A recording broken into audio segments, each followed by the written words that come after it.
Hi everyone, welcome back. I'm Eric. I'm continuing to move through science fiction movies. I'm up to the year 1986 now.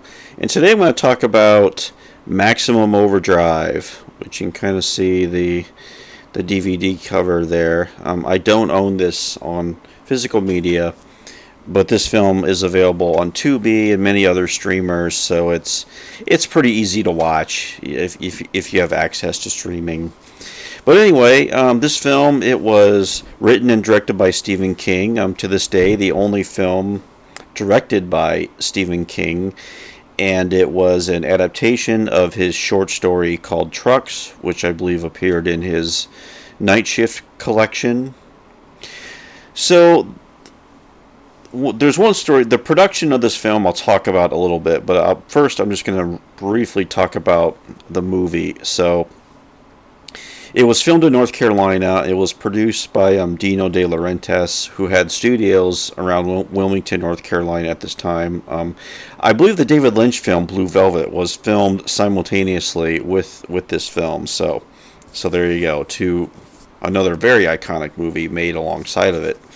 But anyway, this was not well received. Critics were expecting, I think, something really terrifying and scary, and instead they got this kind of goofy throwback drive-in B-movie of the 1950s, or evocative of the 1950s, even though it has all the hallmarks of the 1980s with profanity and violence and crude humor and all that. So it didn't do well at the time, but I think that's what King intended to do. Like, he didn't want to make like a hardcore horror movie. He just wanted to do something fun that you might go see at a drive-in in the 50s and 60s, and that's kind of the way I look at this movie. Just the story of it. The premise is that all the machinery of the world goes haywire. There's a comet passing the Earth, and we later learn the reason, but so you have cars acting on their own, appliances, electricity, just everything's going crazy. In the first 10-15 minutes of the film, we get a montage of like a suspension bridge that's opening up with cars on it, and people getting maimed by their appliances. But most of the film takes place at a truck stop where people are being held under siege by trucks who are circling the truck stop and not letting these people go for reasons we're not quite sure of until the end. But so it's a classic siege narrative where a group of characters are trapped and they have to figure out what to do. Emilio Estevez is the star of the film. Laura Harrington is in here. Pat Hingle, famous character actor, but a lot of character actors appear in this film. Yeah, siege narratives are a common trope in horror. King would often do that with his work. The Mist comes to mind, which is a story set in a grocery store where there's something horribly apocalyptic happening outside of the store. But The Mist is a really dark film about human nature and survival, whereas in this premise, it's played more for comedy and goofy humor. So that's the approach here.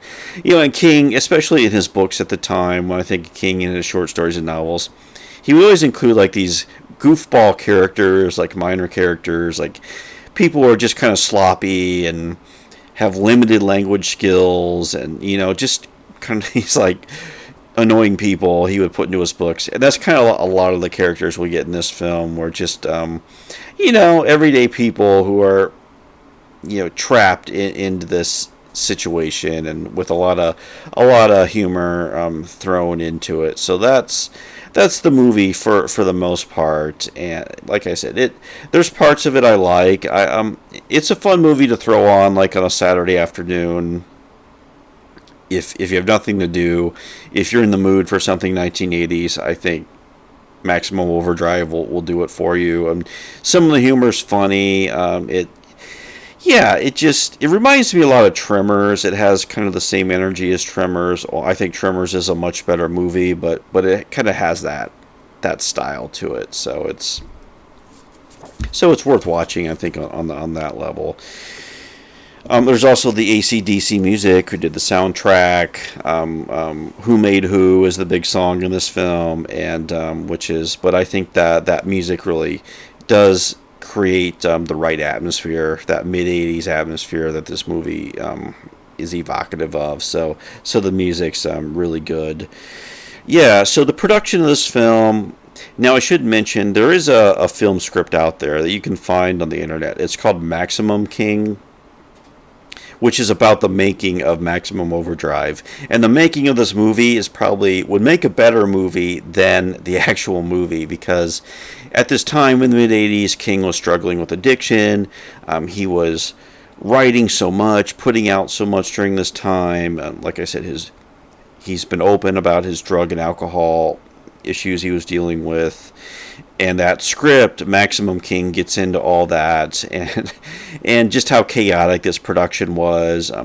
Whether King, whether he knew what he was doing half the time. You get a sense like there were a lot of crazy things going on, a lot of partying going on during the making of it, and some of it wasn't so funny either. Like, there was a serious injury on the set. No one was killed or anything like the Twilight Zone, but there was the director of photography suffered a serious injury to his eye during the making of this movie, and there were lawsuits with that. So yeah. So if you can find that script, it's almost called the Blacklist, which is like a list of screenplays that get mentioned for being of very high quality, but a film has not yet been made of them. And I doubt Maximum King will ever be made into a film, but it is a really good script. If you're into Stephen King lore and want to learn about Stephen King at this time, I think clearly the writer invented a lot of things for the screenplay, but like Emilio Estevez was dating Demi Moore at the time. Like, she appears in the script. So there's a lot of, and in the script too, like, King is having conversations with like his own fictional creations. So like Jack Torrance appears, and other characters from the King universe. So it's a lot of fun to read that, and you can find, if you do some searching, you can find it. So yeah, the legacy of this movie. It was in the news just a few years ago that Estevez wrote a sequel to it. So he shopped it around. There were no takers, but I kind of thought, oh, this is probably just a throwaway movie for him to do in the '80s. But apparently, it meant something to him if he decided to write a sequel. I know Joe Hill as well, Stephen King's son, also an accomplished writer, in an interview talked about making his own version of Maximum Overdrive. I don't know if he just said that off the cuff, but who knows? Maybe we'll get either a sequel or a remake. Who knows? Maybe we'll get both. And I am aware there was a remake of this movie made, I think in the '90s. It's on Tubi. I've not watched it. I've heard it's awful, but there is I should watch it though. Maybe when I get to the '90s, I will check out that remake. But if it's really bad, I probably won't talk about it. But anyway, this movie was remade in the '90s, I should mention. So yeah, those are my thoughts on the film. Next film I'm going to cover will be a big one from the 1980s. Aliens will be the next one I'll be talking about. So looking forward to that. But anyway, thanks for watching today, and I will talk to you later. Bye.